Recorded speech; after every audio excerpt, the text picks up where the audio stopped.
당첨 내역은 실제 당첨 내역이며 함께하신 분들 모두 축하합니다. 오늘의 분석 알아보기 전 구독과 좋아요 한 번씩 부탁드리며 스포츠 핵심 분석 시작하겠습니다. 금일 첫 번째 경기 맨유 대 보데글림트 분석 시작해보겠습니다. 맨유는 직전 경기에서 파오크를 잡고 유로파 첫 승을 신고했다. 앞서 펼쳐진 3경기 연속 무승부에 그쳤기에 순위 경쟁에서 뒤져있긴 하지만 무패를 기록 중인 이번 유로파다. 지난 주말 리그 경기에서는 입스위치 상대로 선제골을 지키지 못했지만 원정 승점을 따냈고 경기력도 안정적이었다. 루크쇼도 돌아왔고 후벤 아모림과 함께 이제 반등을 노린다. 보데글림은 카라바흐에 패하며 유로파 무패가 끝났다. 잘하는 홈경기에서 승리를 노리고 공격적인 운영에 나섰는데 역습의 제물이 됐다. 때문에 이번 라운드는 난적 상대로 연패를 당하지 않고 안정적인 승점 추가에 중점을 둘 것이다. 최전방에 나설 하우게를 제외한 선수들이 하프라인을 넘지 않는 수비적 운영으로 임할 것이다. 맨유의 승리를 본다. 보데글림은 중원을 두텁게 하며 수비를 보호할 패트릭 베르그와 살트네스 등 좋은 중앙 미드필더진이 있다. 그러나 에릭센과 카세미루가 점유율을 가져가며 상대의 압박을 패싱게임으로 이겨낼 맨유 상대로 원하는 경기를 하기 어렵다. 레시포드와 회룬이 최전방에서 기회를 놓치지 않을 맨유가 승리할 것이다. 금일 두 번째 경기 토트넘 대 AS 로마 분석 시작해보겠습니다. 토트넘은 라치오와 더불어 유로파 선두를 달렸지만 지난 갈라타사라이 원정에서 패했다. 솔랑케를 대신해 선발 출전에 골을 기록했던 랭크시어가 골을 넣었지만 퇴장당한 여파가 컸다. 그래도 휴식기 이후 펼쳐진 프리미어리그 경기에서 맨시티를 원정에서 완파하며 기세를 올렸다.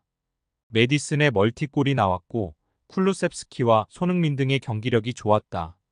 단 비카리오가 부상 수술로 인해 당분간 결장하게 포스터 키퍼가 나와야 한다. 로마는 위니옹과 엘프스볼이 상대로 승점 1점에 그치며 중하위권에 처져 있다. 이번 시즌전 좋은 스트라이커인 도브비크를 영입하며 최소 한 개의 우승컵을 노렸는데 리그에서도 부진하고 유로파에서도 기대 이하의 성적이다. 재개된 리그 경기에서는 나폴리 상대로 경기를 잘 풀고도 골이 나오지 않으며 패했다. 그래도 펠레그리니가 부상에서 돌아왔기에 풀 전력으로 나선다. 토트넘의 승리를 본다. 로마는 디발라와 발단디, 도브비크 등이 공격진에 나서는데 마무리에 애를 먹고 있다. 비수마와 파페 사르의 보호 아래 드라구신과 벤 데이비스가 나설 토트넘 수비에 고전할 수 있다. 손흥민과 솔랑케, 브레넌 존슨의 스리톱이 정상적으로 나서 상대를 두들길 토트넘이 승리할 것이다. 금일 세 번째 경기 슬라비아 프라하 대 페네르바체 분석 시작해보겠습니다. 슬라비아는 최근 유로파 두 경기를 연속으로 패했다. 루도 고레를 잡고 기분 좋게 시작한 이번 대회인데 빌바오와 프랑크푸르트 등 5대 리그의 강팀 상대로 한 골차를 극복하지 못했다. 그래도 재개된 리그에서 원정 대승을 거두며 체코 리그 선두 자리를 굳게 지켰고 어떤 팀에 비해도 떨어지지 않는 탄탄한 수비력을 보유했다. 이 경기에서도 잘하는 수비 위주로 상대 공세를 막아내며 토마시 호리와 슈란츠를 앞세운 역습으로 승부를 볼 것이다. 페네르바체는 튀르키예 리그 2위지만 유로파에서는 만족스럽지 못한 순위다. 내심 16강 직행도 노렸는데 승점 5점에 그치며 21위다. 때문에 이번 체코 원정에서도 소극적인 운영보다는 공격적으로 경기에 임하며 승부를 볼 것이다. 두산 타디치와 엔네실이 생막시망의 스리톱을 가동할 것이고 스지만스키와 암나바가 중원에서 공격에 가담할 것이다. 접전을 본다. 페네르바체 역시 재개된 튀르키예 리그 원정 경기에서 6골을 몰아치며 기분 좋게 이번 원정에 나선다. 그러나 슬라비아는 오그부와 얀보르질 등이 나서는 수비의 강점이 확실하다. 프로보드의 중원 존재감도 있을 슬라비아 프라하가 상대의 공세를 이겨내며 승점 1점을 챙길 것이다. 금일 네 번째 경기 레알 소시에다드 대 아약스 분석 시작해보겠습니다. 소시에다드는 이번 대회에서 충분히 8강권 전력으로 평가받았다. 그러나 안더레우트에 패하는 등 초반 부진으로 인해 중하위권으로 추락했고 이 경기의 승리가 간절하다.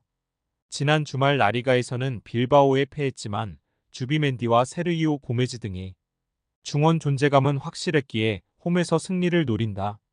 오스카르손이 부상을 당한 상황이기에 웨아사발과 쿠보, 베커 등이 최전방에 나설 것이다. 아약스는 에레디비지에와 유로파에서 모두 선전 중이다. 자국 리그에서는 전승을 달리던 호벤에 시즌 첫 패배를 안겼고 유로파에서는 라치오를 추격하는 전체 2위다. 베르바인이 사우디로 떠났지만 트라오레와 미카고즈, 베르기스 등이 공백을 잘 메웠고 클라센과 피츠짐 등의 중원 경기력도 출중하다. 소시에다드의 승리를 본다. 휴식기 이후 재개된 리그 경기에서도 승리한 아약스의 최근이 대단한 건 사실이다. 그러나 소시에다드가 홈에서 밀릴 이유가 없다. 고메즈와 주비멘디 등 중원에서 상대와 싸워주면서 최전방으로 기회를 창출해줄 안정적인 조합을 가동할 수 있고 쿠보와 웨아사발이 원정팀 최후방 수비를 넘어설 소시에다드가 승리할 것이다. 금일 5번째 경기 브라가 대 호펜하임 분석 시작해보겠습니다. 브라가는 첫 경기에서 승리했지만 다음 3경기에서 승점 1점 추가에 그쳤다. 홈에서 보데글림에 패한 것이 결정적이었다. 그래도 아직은 여러 경기가 남은 상황이기에 16강 진출에 대한 희망은 충분하다. 지난 주말 경기에서는 무패의 리그 선두 스포르팅을 만나 2골을 넣었지만 패했기에 이 경기에서 반등을 노린다. 호르타와 페르난데스를 최전방의 공격 천병으로 내세울 것이다.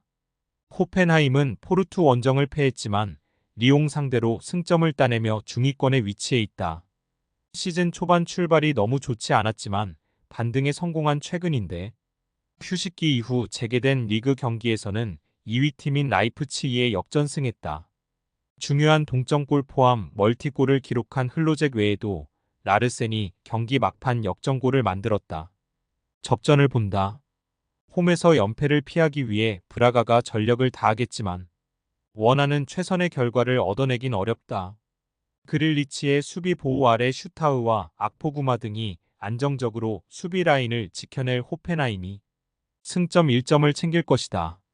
금일 6번째 경기 페렌츠바로시 대 말메 분석 시작해보겠습니다. 페렌츠바로스는 키이우 원정을 승리하며 연승에 성공했다. 안더레우트와 토트넘 등에 패하며 시작한 이번 유로파인데 16강 진출을 위해 나아가고 있다. 헝가리 리그 최고의 스트라이커인 바르가의 마무리가 안정적이었는데 트라오레와 카디 등 개인 기량이 출중한 윙어들이 찬스를 잘 만들었다. 이 경기에서 승리하면 중상위권 도약이 가능하기에 홈에서 기회를 잡으려 할 것이다. 말메는 최근 연패 중이다. 북유럽 팀 특유의 안정적인 최종 수비를 앞세워 경쟁력을 보여주는 팀인데 원하는 성적을 내지 못하고 있다. 그래도 아직은 기회가 남아있고 원정에서 선택과 집중을 할 것이다. 텔린과 보테임 등 공격수들부터 상대 수비를 압박하는 운영으로 승점 추가에 나선다. 페렌츠바로스의 승리를 본다. 말메는 얀송과 레슬러 등 장신 센터백들이 파워를 앞세워 상대 공격수의 문전 침투를 저지하려 할 것이다. 그러나 안정적인 중앙 수비와 달리 측면 수비는 불안하다. 트라오레와 카디가 스피드를 앞세운 돌파로 기회를 만들 페렌츠바로스가 경기를 주도할 것이다. 스포츠 당첨에 제일 중요한 건 조합입니다. 각 팀 분석을 잘한다고 하여도 조합을 못할 경우 큰 배당을 가져가지 못하는 거 다들 아실 겁니다. 그리고 유튜브에 조합을 올려드릴 수 있지만 좀 더 자세한 정보들과 배당 흐름 및 각종 이슈 등 경기 전까지 어떻게 될지 모르니 조합을 빠르게 유튜브에 올려드릴 수 없는 점 양해 부탁드립니다. 조합 신청은 아래 고정 댓글 링크로 조합 신청 말 걸어주세요. 금전 요구 및 멤버십 가입 조건 일체 없습니다. 좋은 건 서로 나눠 갑시다.